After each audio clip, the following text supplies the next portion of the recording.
Hello friends, I am Devapriya and you are welcome to Nunia Sir's English classes. Today we will study the chapter Physical Features of India. It is second chapter of Geography book of grade 9 and it is first part of this chapter. First, let's see brief introduction about the chapter. Our country has almost all physical features of the earth like mountains, plains, deserts, plateaus, islands, etc. Here, physical feature means the different types of landforms that we see in India. Like somewhere we see mountains are there, somewhere plains are there, and somewhere deserts are there. So all these are physical features of India, and in this chapter we'll discuss about the same. Next is about their formation, and formation of these features is related to formation of rocks. And in India we can see different types of rocks. Some are very hard like marble, granite, and some are soft like soapstone, which is used to make talcum powder. Next one is theory of tectonic plates. It is said that our Earth's surface is made up of many plates, and those are known as tectonic plates, and these are floating on the magma. There are seven major and some minor plates, and they are continuously moving. Movements of these plates have changed position of continents over millions of years, and they result in earthquakes, foldings, volcanic eruption, and faulting. So when these plates move, they change the position of continents also over the millions of years, and they also cause earthquakes, foldings, and many natural disasters. And when this plate moves, they create boundary between them, like convergent boundary, divergent boundary, and transform boundary. So broadly, these plates movements are classified into three types. They are divided upon their movements. So let's start with convergent boundary. In this movement, plates come towards each other. Like we can see in the picture, this is the picture, these are the two plates, and in this, these two are coming toward each other. And in this case, plates may collide with each other. One plate go under another, or they may form mountains like structures. Example we can take is Himalayas. They were formed because of this boundary only, when Indo-Australian plate collided with Eurasian plate. Second is divergent boundary. Unlike convergent boundary, in this movement, plates move away from each other, like these two are moving away from each other. And in this case, plates may form rift valleys. And the last one is transform boundary. In this movement, plates move opposite to each other, like this is moving in the north, the other is moving in the south. And in this case, plates may result in earthquakes and volcanic eruptions. Now in the chapter, there is a term, Gondwana land. What is this Gondwana land? So earlier, India, South Africa, South America, and Antarctica were a single landmass, but movements of tectonic plates separated them over millions of years, and rest of countries were part of Angara land. Next is major physiographic divisions. So as we know that India has many types of landforms, like somewhere it is hilly area. So these are the major physiographic division. First is Himalayan mountains. So in the given map we can see the dark brown part in the northern side of our India, northern part of our India, that is the Himalayan mountains. Second is the northern plains. Now, after Himalayan mountains, the green part we can see is the northern plains. Third is the peninsular plateau. After northern plain, the orange part that we can see is the peninsular plateau, and it is divided into two parts. Fourth is the Indian desert. Now it is in the Rajasthan area, we can see the yellow part in the given map. Fifth is the coastal plains. These are located at the Ghats, eastern and the western Ghats. Last is the islands, and these are the two island groups of the India, the Lakshadweep Island, the Andaman and Nicobar Island. So basically in this video we'll talk about the Himalayan mountains. So let's start. Himalayan mountains. So the Himalayas are geologically young and structurally old mountains. They stretch over northern border of India.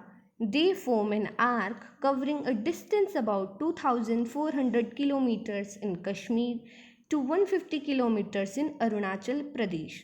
So they are the young fold mountains which are in the east of our country, and they form an arc like structure. We can see in the given map. They are forming an arc like structure in the northern part. And with this, they cover about 2400 kilometers in Kashmir and 150 kilometers in Arunachal Pradesh. And they were formed due to convergent boundary. Next is the Himalayas consist of three parallel ranges and its longitude extends. Now the Himalayas, they are divided into three parallel ranges. First one is the Himadri or the inner Himalayas. Second one is the Himachal or the lesser Himalayas, and the last one is the Shivaliks. So let's start with Himadri. So this is the northernmost range is known as the Himadri. It is the most continuous range of the Himalayas with an average height of 6,000 meters. It contains all the prominent Himalayas peaks like Mount Everest, Kanchenjunga, Makalu, etc. Mount Everest is the highest peak of 8,848 meters which lies in Nepal. Great Himalayas are snow covered all year round. The core of this part is made up of granite. So this is the most continuous range and it is also known as Inner Himalayas.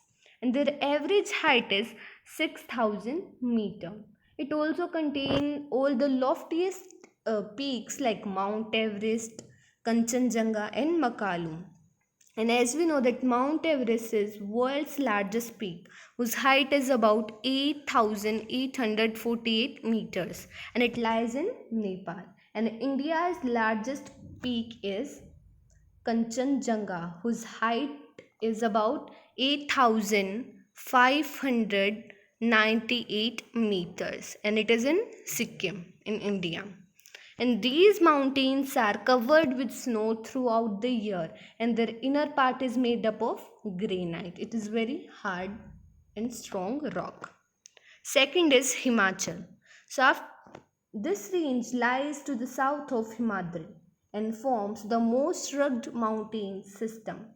It is composed of highly compressed rocks with height varying from 3,700 to 4,500 meters. The average width of the Himalayas is 50 kilometers. It is composed of ranges like Pir Panjal, Dhauladhar and Mahabharata. The Pir Panjal range is the longest and the most important range.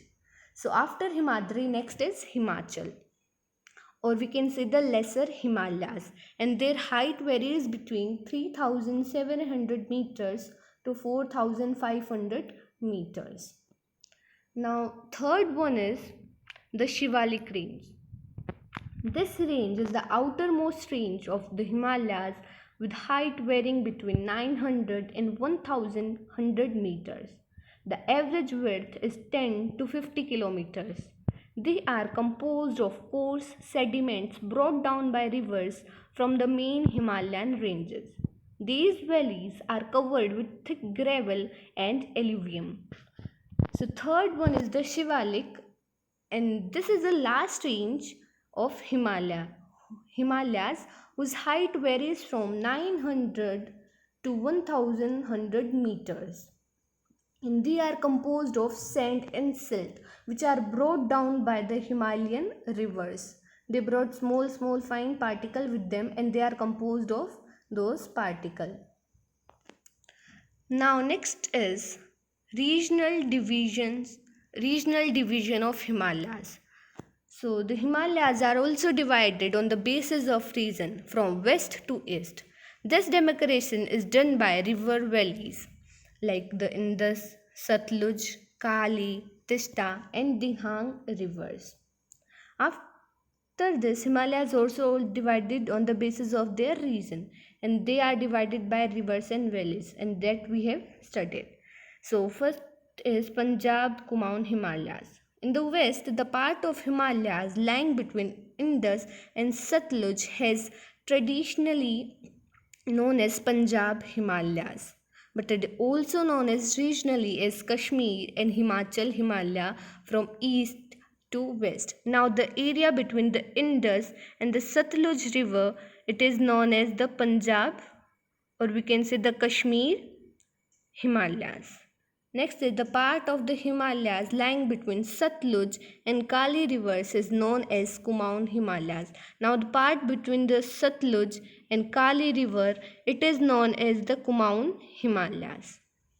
Next is Purvanchal or Eastern Range. The Brahmaputra marks the easternmost boundary of the Himalayas beyond Dihang. This range turns south along the northeastern boundary of India. These hills are mostly composed of strong sandstone, which are sedimentary rocks covered with dense forest. They mostly run as parallel ranges and valleys. Here they are called Purvanchal or Eastern Hills. Now, in the east side of our India, or the eastern side of our India, the Himalayas are known as Purvanchal or Eastern Range. Purvanchal or Eastern Himalayas, we can say. And this area is around the Brahmaputra river. This area is around the Brahmaputra. It is in the east, so it is also known as Eastern Range. And they are composed of strong sandstones. And they are mostly covered with dense forested, tall trees and all the rivers. And they mostly run as parallel as rivers and valleys. So this was all about Himalayas. We'll do Northern Plain and Peninsular Plateau in next video. So hope you understood it very well. So like the video, share it and don't forget to subscribe the channel. Thank you.